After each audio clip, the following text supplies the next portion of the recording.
हाँ, तो हम शुरू करने जा रहे हैं सेल। पिछले लेक्चर में हमने देखा था सेल थ्योरी के बारे में।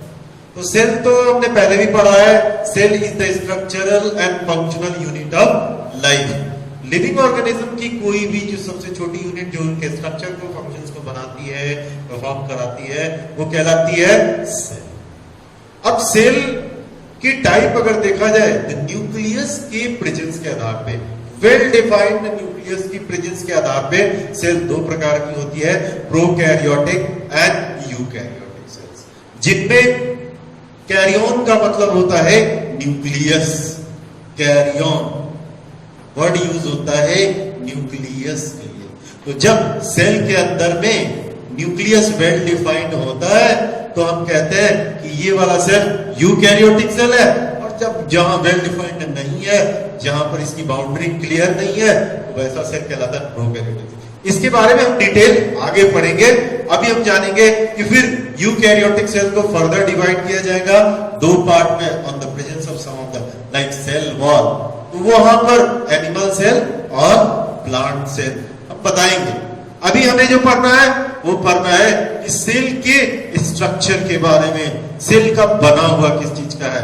तो कोई भी सेल, हम प्लांट सेल या एनिमल सेल उठाते हैं तो हम देखते हैं कि इसके सबसे बाहर की जो मेम्ब्रेन है, एक कवरिंग है, उसे प्लाज्मा मेम्ब्रेन कहा जाता है। सेल के अंदर में जो लिक्विड भरा हुआ है उसे हम साइटोप्लाज्म कहते हैं। सेल के अंदर में एक लिक्विड भरा हुआ है, ये लिक्विड जेली लाइक स्ट्रक्चर है, सेमीसोलिड फ्लूइड है, ग्रैन्युलर स्ट्रक्चर है, और ये जेली लाइक स्ट्रक्चर है जिसके अंदर में बहुत सारे पार्ट्स हो सकते हैं। कुछ लिविंग पार्ट हो सकते हैं और कुछ नॉन लिविंग पार्ट होते हैं। जो लिविंग पार्ट होते हैं उन्हें ऑर्गेनील बोला जाता है, सेल ऑर्गेनील्स। और जो नॉन लिविंग पार्ट होते हैं उन्हें बोला जाता है सेल इंक्लूजन्स और ऑर्गास्टिक बॉडी। सेल इंक्लूजन, इनके अंतर्गत क्या क्या है? Starch, fat, protein molecules, minerals etcetera. ये सारे जब ग्लोब्यूल्स पाए जाते हैं, ये सभी सेल में, ये सभी नॉन लिविंग पार्ट है, इन्हें सेल इंक्लूजन्स कहा जाएगा, ऑर्गास्टिक बॉडी कहा जाएगा। स्टार्च, फैट, प्रोटीन, मॉलिक्यूल्स और डिफरेंट मिनरल्स। वही लिविंग पार्ट में आएंगे तो न्यूक्लियस है, endoplasmic reticulum, Golgi body, lysosomes, vacuoles, mitochondria and others. जितने भी हम देखेंगे पार्ट, वो सभी के सब लिविंग पार्ट में आएंगे। तो इस प्रकार से हमने देखा सेल के पार्ट्स के बारे में। अब हम डिटेल में जाएंगे प्लाज्मा मेम्ब्रेन के लिए। तो नेक्स्ट टॉपिक हम लोग का स्टार्ट होने जा रहा है प्लाज्मा मेम्ब्रेन। ओके, तो हम लोग देख रहे हैं यहाँ पे प्लाज्मा मेम्ब्रेन। प्लाज्मा मेम्ब्रेन में दिखता है कि outermost living boundary of the cell. कोई भी सेल है तो उसकी जो सबसे बाहर की लिविंग बाउंड्री, अगर एनिमल सेल में है तो ये तो आउटर मोस्ट है ही, और अगर प्लांट सेल है तो भी सेल वॉल जो कि डेड बाउंड्री है, तो यहां देख लो ये आउटर मोस्ट लिविंग बाउंड्री क्या हो गया? प्लाज्मा मेम्ब्रेन हो गया। तो plasma membrane outer most living boundary होती है। ये फैट और प्रोटीन के बने होने के कारण फ्लेक्सिबल होती है, इट इज फ्लेक्सिबल। और फिर क्या है? Semi permeable. Semi permeable membrane का मतलब होता है कि ये लिक्विड को जाने देगा, सॉलिड को जाने नहीं देगा। एंड देन इसके बाद ये है selectively permeable membrane. Selectively permeable का मेम्ब्रेन का मतलब होता है कि ये सेलेक्ट करता है सॉलिड सब्सटेंसेस में। कुछ सब्सटेंस को ये जाने देता है और कुछ सब्सटेंस को ये जाने नहीं देता है। तो इस प्रकार से ये सेलेक्टिवली परमिएबल मेम्ब्रेन है। ये सेलेक्ट करता है कि किस सब्सटेंस को जाना चाहिए और किसे नहीं जाना चाहिए। यूजफुल सब्सटेंसेस हमारे बॉडी के अंदर में आते हैं और जो भी वेस्ट प्रोडक्ट है वो हमारे बॉडी से निकाल दिए जाते हैं। It is made up of protein and fat. ये प्रोटीन और फैट का बना हुआ है। प्रोटीन और फैट का बना हुआ है। प्रोटीन और फैट का बना हुआ है, इसका स्ट्रक्चर में हम देख सकते हैं। यहां दो लेयर फैट मॉलिक्यूल्स की है, दो लेयर फैट मॉलिक्यूल्स अंदर की तरफ पाए जाते हैं और बाहर में ये बाहर प्रोटीन पाया जाता है। प्रोटीन को हम कहते हैं एक्सट्रिंजिक प्रोटीन, एक्सट्रिंजिक प्रोटीन। और कई बार इसमें से ये प्रोटीन जो इस पार से उस पार गया हुआ है, या कई बार अंदर में सिर्फ जाकर के धंसा हुआ है ये प्रोटीन, तो ये प्रोटीन कहलाता है इंट्रिंसिक प्रोटीन। इस मॉडल को कहते हैं फ्लूइड मोज़ेक मॉडल। इसको सिंगर निकोलसन ने दिया था, और वो इसी मॉडल में ये क्लियर होता है कि ये सेलेक्टिवली क्यों है। ये हम देख पा रहे हैं कि इस पार से इस पार ये एक चैनल बना रहा है, protein molecule, intrinsic protein molecule एक चैनल बना रहा है। तो ये जिस सब्सटेंस के साथ जिस सब्सटेंस को रिकॉग्नाइज कर पाएगा ये उसी को जाने देगा, दूसरे को नहीं जाने देगा।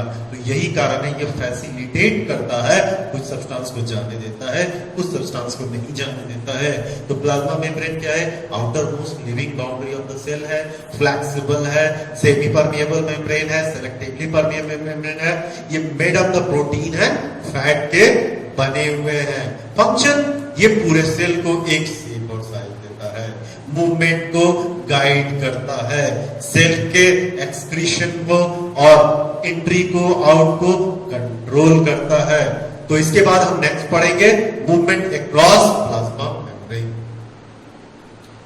हाँ, तो हम देख रहे हैं movement across plasma membrane. Plasma membrane के अक्रॉस सब्सटेंस का, मॉलिक्यूल्स का मूवमेंट कैसे होता है ये हमें जानना पड़ेगा। जब भी मूवमेंट होता है तो हम जानते हैं कि प्लाज्मा मेम्ब्रेन एक सेलेक्टिवली परमिएबल मेम्ब्रेन, यानी ये सिलेक्ट करता है, कुछ सब्सटेंस को आने देगा, कुछ सब्सटेंस को नहीं जाने देगा।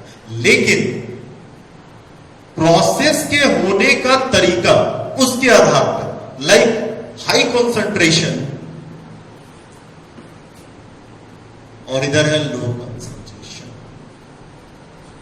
अगर मूवमेंट इधर से इधर होगा तो हम कहेंगे इधर ग्रेडेशन हो रहा है नीचे की तरफ, तो टुवर्ड ग्रेडियंट होगा।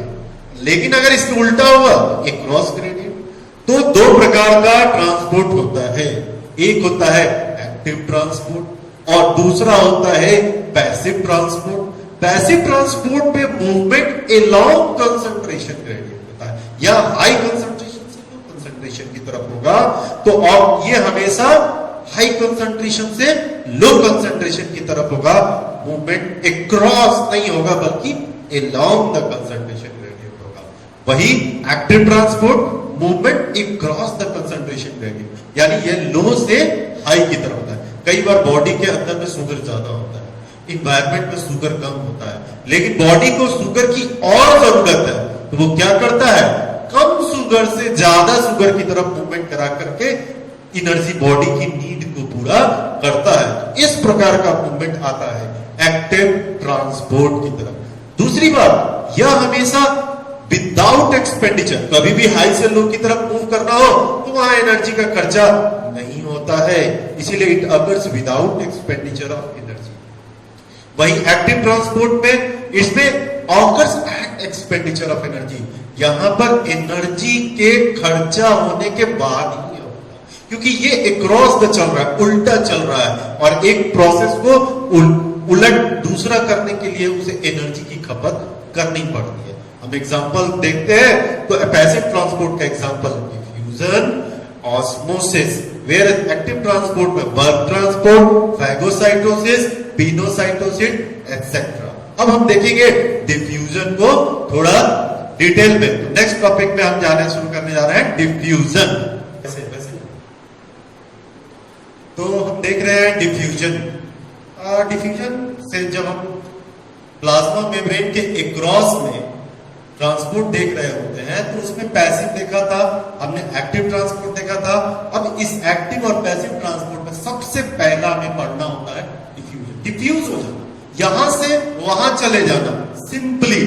तो यहां पर होता है मूवमेंट ऑफ मॉलिक्यूल्स, मॉलिक्यूल्स का movement from its high concentration to low concentration. Simple, एक तरफ ज्यादा है एक तरफ कम है, प्रेशर बना हाई टू लो, सब्सटेंस का मूवमेंट डिफ्यूजन करा। एग्जांपल में यहां पर आप फिगर में देख सकते हो, यहां पर बहुत सारा पार्टिकल्स है, कंसंट्रेशन जैसे ही दोनों को ज्वाइन करा, इधर से सब्सटेंस का मूवमेंट हाई टू लो होना शुरू हो गया। इस प्रकार का मूवमेंट डिफ्यूजन कहलाता है। अब अगला है ऑस्मोसिस। ऑस्मोसिस एक स्पेशल टाइप का डिफ्यूजन ही होता है। ये it's a special type of diffusion across the semi permeable membrane. Semi permeable membrane के अक्रॉस होता है। याद रखना पड़ेगा कि ये स्पेशल टाइप का डिफ्यूजन होता है, लेकिन कैसा डिफ्यूजन होता है? जिसमें मूवमेंट ऑफ लिक्विड होता है, ऐसा जिसमें लिक्विड की मूवमेंट हो रही है, ये हमेशा सेमी परमिएबल मेम्ब्रेन के अक्रॉस होता है। अब जब हम डिफ्यूजन देखें सेमी परमिएबल मेम्ब्रेन के मूवमेंट के अक्रॉस, तो हमें समझना पड़ेगा कि कितने प्रकार के सॉल्यूशन। तो कहता है कि on the basis of concentration of solute, solution is of 3 type. Solute, कोई भी सॉल्यूशन के अंदर में 2 सब्सटेंस हो सकते हैं, एक सॉल्यूट होता है, दूसरा सॉल्वेंट होता है। तो सॉल्यूट के प्रेजेंस के आधार पर 3 प्रकार के सॉल्यूशन हो सकते हैं, हाइपरटोनिक सॉल्यूशन, हाइपोटोनिक सॉल्यूशन और आइसोटोनिक सॉल्यूशन। सपोज करो कि ये एक बीकर है और इसके अंदर में हमने एक सेल डाल दिया, बाहर में सॉल्यूशन और ये यहां इसके अंदर।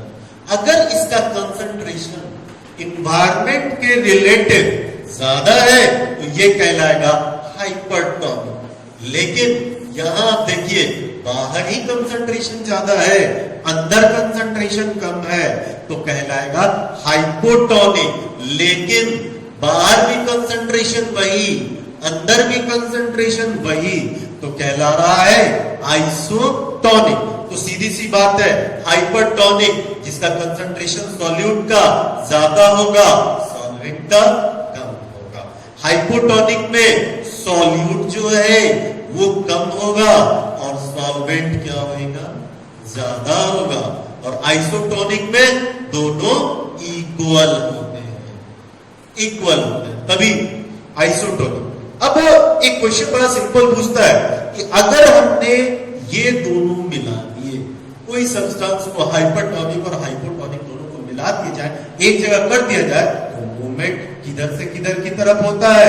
तो निश्चित तौर पे मूवमेंट लिक्विड का हो रहा है, लिक्विड यहां ज्यादा है, हाइपोटोनिक में यहां कम है, तो हमेशा मूवमेंट हाइपोटोनिक टू हाइपरटोनिक होता है।